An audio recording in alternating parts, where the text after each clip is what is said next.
ಸ್ನೇಹಿತರೆ ಎಲ್ಲರಿಗೂ ನಮಸ್ಕಾರ. ಎಲ್ಲರಿಗೂ MGN ಯೂಟ್ಯೂಬ್ ಚಾನಲ್ಗೆ ಸ್ವಾಗತ. ಎಲ್ಲ ವಿದ್ಯಾರ್ಥಿಗಳಿಗೆ ಗುಡ್ ನ್ಯೂಸ್. ಯಾಕೆಂದ್ರೆ ಕರ್ನಾಟಕದ ನೂತನ ಮುಖ್ಯಮಂತ್ರಿ ಆಗಿರುವಂತಹ DK ಶಿವಕುಮಾರ್ ಅವರು ಅಧಿಕಾರ ವಹಿಸಿಕೊಂಡ ಕೆಲವೇ ಗಂಟೆಗಳಲ್ಲಿ ರಾಜ್ಯದ ಎಲ್ಲಾ ಸ್ಟೂಡೆಂಟ್ಸ್ ಕೂಡ ಉಚಿತ ಬಸ್ ಪಾಸ್ ಅನ್ನ ನೀಡುವಂತಹ ಒಂದು ಮಹತ್ವದ ಘೋಷಣೆಯನ್ನ ಮಾಡಿದ್ದಾರೆ ಅಂತಾನೆ ಹೇಳ್ಬೋದು. ಹಾಗಾದ್ರೆ ಯಾರಿಗೆ ಈ ಒಂದು ಉಚಿತ ಬಸ್ ಪಾಸ್ ಸಿಗುತ್ತೆ, ಯಾವ ಬಸ್ಗಳಲ್ಲಿ ಸಿಗುತ್ತೆ, ಯಾವಾಗ ಆರಂಭ ಆಗಬಹುದು, ಸೊ ಈ ವಿಡಿಯೋವನ್ನ ಕೊನೆವರೆಗೂ ನೋಡಿ. ಮತ್ತೆ ಅರ್ಜಿ ಹಾಕ್ಬೇಕಾ ಏನು ಎಲ್ಲವನ್ನು ತಿಳಿಸ್ಕೊಡ್ತೀನಿ. ಈ ವಿಡಿಯೋವನ್ನ ಕೊನೆವರೆಗೂ ನೋಡಿ, ಸಂಪೂರ್ಣ ಮಾಹಿತಿ ನಿಮ್ಗೆ ಸಿಗುತ್ತೆ ಅಂತಾನೆ ಹೇಳ್ಬೋದು.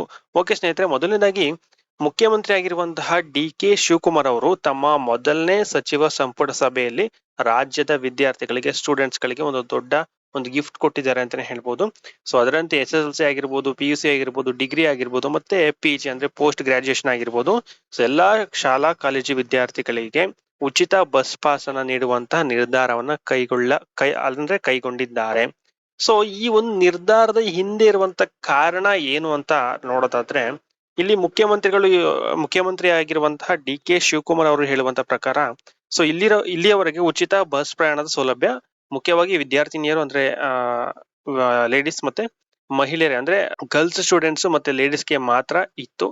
ಆದ್ರೆ ಹಲವು ವಿದ್ಯಾರ್ಥಿಗಳು ಅಂದ್ರೆ ಹುಡುಗರು ಕೂಡ ಸೊ ನಮ್ಗೆ ಬೇಕು ಅಂತ ಕೇಳ್ತಾ ಇದ್ರಂತೆ. ಸೊ ಹುಡುಗರಿಗೆ ಯಾಕಿಲ್ಲ ಅಂತ ಕೇಳ್ತಾ ಇದ್ರಂತೆ. ಸೊ ಅದಕ್ಕಾಗಿ ಸೊ ಎಲ್ಲಾ ವಿದ್ಯಾರ್ಥಿಗಳಿಗೂ ಸಮಾನ ಅವಕಾಶ ಕೊಡಬೇಕು ಅನ್ನುವಂತ ಉದ್ದೇಶದಿಂದ ಈ ಒಂದು ನಿರ್ಧಾರವನ್ನ ತೆಗೆದುಕೊಂಡಿದೀವಿ ಅಂತ ಮುಖ್ಯಮಂತ್ರಿ ಅವರು ಹೇಳ್ತಿರುವಂತದ್ದು. ಸೊ ಹಾಗಾದ್ರೆ ವಿದ್ಯಾರ್ಥಿಗಳಿಗೆ ಎಷ್ಟು ಲಾಭ ಆಗುತ್ತೆ ಇದರಿಂದ ಅಂತ ನೋಡೋದಾದ್ರೆ, ಒಬ್ಬ ವಿದ್ಯಾರ್ಥಿ ವರ್ಷಕ್ಕೆ ಬಸ್ ಪಾಸ್ಗೆ ಅಂತ 1000 ರೂಪಾಯಿ ಖರ್ಚು ಮಾಡ್ಬೇಕಾಗುತ್ತೆ. ಗ್ರಾಮೀಣ ಭಾಗದಲ್ಲಂತೂ ಇನ್ನೂ ಜಾಸ್ತಿ ಖರ್ಚು ಮಾಡ್ಬೇಕಾಗುತ್ತೆ. ಸೊ ಈ ಒಂದು ಯೋಜನೆ ಜಾರಿಗೆ ಬಂದ್ರೆ ಸಾವಿರಾರು ಕುಟುಂಬಗಳ ಒಂದು ಆರ್ಥಿಕ ಭಾರ ಕಡಿಮೆ ಆಗ್ಬೋದು. ಅದರಲ್ಲೂ ವಿದ್ಯಾರ್ಥಿಗಳಿಗೆ ಈ ಒಂದು ಬಸ್ ಪಾಸ್ ಉಚಿತ ಆದ್ರೆ ಖಂಡಿತವಾಗ್ಲೂ ಅವರ ಒಂದು ವೆಚ್ಚ ತುಂಬಾ ಕಡಿಮೆ ಆಗುತ್ತೆ ಅಂತ ಹೇಳ್ಬೋದು. ಅದು ತುಂಬಾ ದೊಡ್ಡ ಹೆಲ್ಪ್ ಆಗುತ್ತೆ ಅಂತ ಹೇಳ್ಬೋದು. ವಿಶೇಷವಾಗಿ ಬಡ ಹಾಗೂ ಮಧ್ಯಮ ವರ್ಗದವರಿಗೆ ಅಂದ್ರೆ ಮಿಡಲ್ ಕ್ಲಾಸ್ ಮತ್ತೆ ಬಡ ಕುಟುಂಬದವರಿಗೆ ಇದು ಒಂದು ದೊಡ್ಡ ಸಹಾಯ ಆಗುತ್ತೆ ಅಂತಾನೆ ಹೇಳ್ಬೋದು.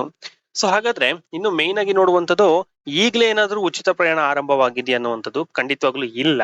ಇದು ತುಂಬಾ ಒಂದು ಇಂಪಾರ್ಟೆಂಟ್ ಆಗಿರುವಂತಹ ಮಾಹಿತಿ ಆಗಿರುತ್ತೆ. ಸದ್ಯಕ್ಕೆ ಮುಖ್ಯಮಂತ್ರಿ ಆಗಿರುವಂತಹ DK ಅವರು ಘೋಷಣೆಯನ್ನ ಮಾಡಿದ್ದಾರೆ ಅಷ್ಟೇ.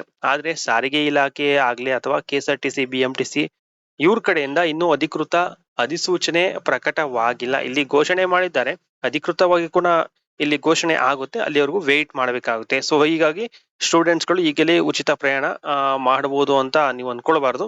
ಅಧಿಕೃತ ಆದೇಶ ಬಂದ್ಮೇಲೆ ನಿಮ್ಗೆ ಉಚಿತ ಪ್ರಯಾಣ ಸಿಗುತ್ತೆ. ನೆಕ್ಸ್ಟ್ ಇದಕ್ಕೆ ಏನಾದ್ರು ಅರ್ಜಿ ಹಾಕ್ಬೇಕಾಗುತ್ತಾ ಅಂತ ನೋಡೋದಾದ್ರೆ, ಖಂಡಿತವಾಗ್ಲೂ ಇದಕ್ಕೆ ಅರ್ಜಿ ಹಾಕ್ಬೇಕಾಗುತ್ತೆ. ಮುಖ್ಯಮಂತ್ರಿಗಳ ಹೇಳಿಕೆ ಪ್ರಕಾರ, ಅವರು ಹೇಳಿರುವಂತ ಪ್ರಕಾರ ವಿದ್ಯಾರ್ಥಿಗಳು ಅರ್ಜಿಯನ್ನು ಸಲ್ಲಿಸಬೇಕಾಗುತ್ತೆ. ಯಾವ ರೀತಿ ಅರ್ಜಿಯನ್ನು ಸಲ್ಲಿಸಬೇಕು, ಯಾವ ದಾಖಲೆಗಳು ಬೇಕು, ಯಾವಾಗ ಅರ್ಜಿ ಆರಂಭ ಆಗುತ್ತೆ ಎಂಬುದನ್ನ ಸಾರಿಗೆ ಇಲಾಖೆ ಶೀಘ್ರದಲ್ಲೇ ಒಂದು ಅಧಿಸೂಚನೆಯನ್ನ ಹೊರಡಿಸುವಂತ ಸಾಧ್ಯತೆ ಇದೆ. ಸಾಮಾನ್ಯವಾಗಿ ಡಾಕ್ಯುಮೆಂಟ್ಸ್ ಗಳು ಏನು ಬೇಕಾಗುತ್ತೆ ಅಂತ ನೋಡೋದಾದ್ರೆ, ಫೀಸ್ ರೆಸಿಪ್ಟ್ ಇರ್ಬೋದು ಅಥವಾ ID ಕಾರ್ಡ್ ಇರ್ಬೋದು, ಮತ್ತೆ ಅಡ್ಮಿಷನ್ ಆಗಿರುವಂತಹ ಪ್ರೂಫ್, ಆಧಾರ್ ಕಾರ್ಡ್, ಇಷ್ಟು ಬೇಕಾಗಬಹುದು ಬೇಸಿಕ್ ಆಗಿ. ನೆಕ್ಸ್ಟ್ ಏನು ಡಾಕ್ಯುಮೆಂಟ್ಸ್ ಕೇಳಿದ್ರೆ ಅದನ್ನ ಅಪ್ಡೇಟ್ ಮಾಡಬೇಕಾಗುತ್ತೆ. ಸೊ ಈ ಒಂದು ಯೋಜನೆಯನ್ನು ಜಾರಿಗೆ ಬಂದ್ರೆ ಕರ್ನಾಟಕದ ಇತಿಹಾಸದಲ್ಲಿ ವಿದ್ಯಾರ್ಥಿಗಳಿಗೆ ದೊರೆಯುವಂತಹ ಅತಿ ದೊಡ್ಡ ಸಾರಿಗೆ ಸೌಲಭ್ಯಗಳಲ್ಲಿ ಒಂದಾಗುತ್ತೆ ಅಂತ ಹೇಳ್ಬೋದು. ಲಕ್ಷಾಂತರ ವಿದ್ಯಾರ್ಥಿಗಳಿಗೆ ಇದರಿಂದ ಪ್ರಯೋಜನ ಅಂತೂ ಖಂಡಿತವಾಗ್ಲೂ ಆಗುತ್ತೆ. ಸೊ ನಿಮ್ಗೆ ಇದ್ರ ಬಗ್ಗೆ ಏನ್ ಅನ್ಸುತ್ತೆ ಅನ್ನುವಂಥದ್ದನ್ನ ಕಾಮೆಂಟ್ ಮುಖಾಂತರ ತಿಳಿಸಿ. ಸೊ ಮತ್ತೆ ಈ ಒಂದು ವಿಡಿಯೋವನ್ನ ಇನ್ಫಾರ್ಮೇಶನ್ ಶೇರ್ ಮಾಡಿ. ಸಾರಿಗೆ ಇಲಾಖೆಯಿಂದ ಏನಾದ್ರೂ ಅಧಿಕೃತವಾಗಿ ಆದೇಶ ಬಂದ್ರೆ ಅರ್ಜಿ ಹಾಕೋದು ಹೇಗೆ, ದಾಖಲೆಗಳು ಅಂದ್ರೆ ಡಾಕ್ಯುಮೆಂಟ್ಸ್ ಏನೇನು ಬೇಕು ಎಲ್ಲಾನು ಕೂಡ ನಿಮ್ಗೆ ವಿವರವಾಗಿ ತಿಳಿಸ್ಕೊಡ್ತೀನಿ. ಸೊ ಮುಂದಿನ ವಿಡಿಯೋಗೋಸ್ಕರ ವೇಟ್ ಮಾಡ್ತೀರಿ. Thank you so much. Thank you for watching.